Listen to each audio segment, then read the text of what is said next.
पाकिस्तान के वज़ीर आज़म चीन में मौजूद हैं और उनकी बगल में पाकिस्तान के आर्मी चीफ बैठे हैं। ये कोई जंग नहीं चल रही इस वक्त, पाकिस्तान किसी मुल्क के साथ कोई जंग नहीं लड़ रहा और पाकिस्तान ने जंग फिलहाल लड़नी भी नहीं है किसी के साथ।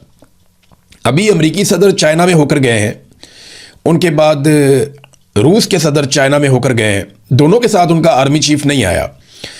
फिर कुछ अर्सा पहले जो है वो होकर गया था पेड्रो, जो स्पेन के वज़ीर आज़म हैं, उनके साथ भी उनका आर्मी चीफ नहीं आया।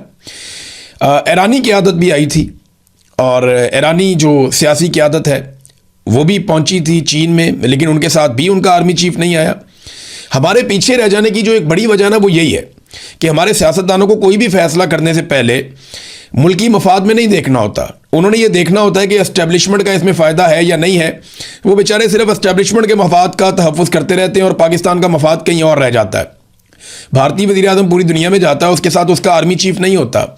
वो दुनिया के जिस मुल्क में भी जाता है वो खुद बात करता है, उसके वज़रा बात करते हैं, वो अपने आर्मी चीफ को अपनी बगल में या अपने पहलू में बिठाकर नहीं रखता। यूक्रेन गुज़िश्ता 4 साल से जंग लड़ रहा है और बहुत ताकतवर मुल्क है रूस, जिसके साथ वो जंग लड़ रहा है। जब यूक्रेन का सदर जाता है दुनिया के ममालिक में तो उसकी बगल में भी उसका आर्मी चीफ नहीं होता, हालांकि उसका आर्मी चीफ दुनिया की एक मुश्किल तरीन जंग लड़ रहा है। मगर जब वो ट्रंप को मिलने गया तब भी उसके पहलू में उसका आर्मी चीफ नहीं था। लेकिन हमारे दौरों में तो ऐसा लगता है कि हमारा आर्मी चीफ अपने अर्दली को अपने साथ लेकर आया हुआ है और वो अर्दली चाहे चीन हो, चाहे अमेरिका हो, चाहे सऊदी अरब हो या अक़वाम मुत्तहिदा हो, हर जगह के ऊपर अपने आका की तारीफ़ें करना नहीं भूलता, हर जगह वो तारीफ़ें करता रहता है। तो फील्ड मार्शल के इन दौरों से पाकिस्तान को मिलता क्या है? देखिए, इससे फील्ड मार्शल को पजीराई मिलती है, वो दुनिया के काम आते हैं, अमेरिका जो उन्हें कहता है वो करते हैं, वो पॉलिसी उसके मुताबिक बदल देते हैं और बहुत सारे ममालिक की डिमांड्स को पूरा करते रहते हैं। क्योंकि इमरान खान साहब सऊदी अरब के साथ दिफाई मुआहदे के हवाले से रिलेक्टेंट थे, लेकिन फील्ड मार्शल ने यह फौरी तौर पर कर दिया। अमेरिका के हवाले से इमरान खान साहब के तहफ़्फ़ुज़ात थे कि हम कोई गुलाम नहीं हैं, उनका एक एब्सोल्युटली नॉट का एक मौक़िफ़ था। फील्ड मार्शल ने वो चीज़ें बदल दी और फिर आप देखें कैसे अमेरिका की सोच बदल गई पाकिस्तान में जमहूरियत के बारे में और पाकिस्तान में सूरत हाल के बारे में। फिर उन्होंने किस तरीके से रजीम चेंज ऑपरेशन पाकिस्तान में करवाया। बहरहाल इन दौरों का पाकिस्तान को कोई फ़ायदा नहीं होता, टके का फ़ायदा नहीं होता।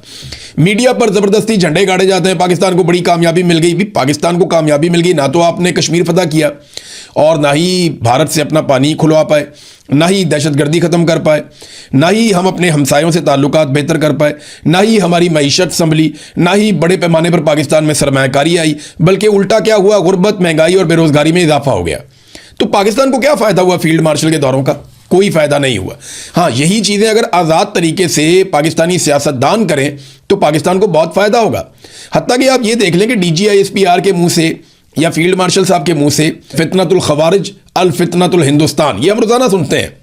बड़ी अच्छी बात है, ये बात करते हैं, लेकिन ये इतनी सी बात भी अमेरिका को नहीं समझा पाए। इतने दौरे किए, अमेरिका की इन्होंने सारी बातें मानी, उनके कहने के ऊपर इसराइल के साथ बैठ गए बोर्ड ऑफ पीस में, उनके कहने के ऊपर तमाम चीज़ें की जैसे उन्होंने चाहा। तो अमेरिका की हर बात मानने के बावजूद अमेरिका को सिर्फ अपनी एक बात नहीं बता पाए कि एक फितनतुल हिंदुस्तान भी है, यानी इंडिया पाकिस्तान के खिलाफ दहशतगर्दी की कार्रवाइयां करवाता पाकिस्तान के अंदर। यह पाकिस्तान की फौज का ऑफिशियल मौक़िफ़ है। इस मौक़िफ़ के ऊपर अमेरिकन को अभी तक कायल नहीं कर पाए और उनकी हर बात इन्होंने मान ली है।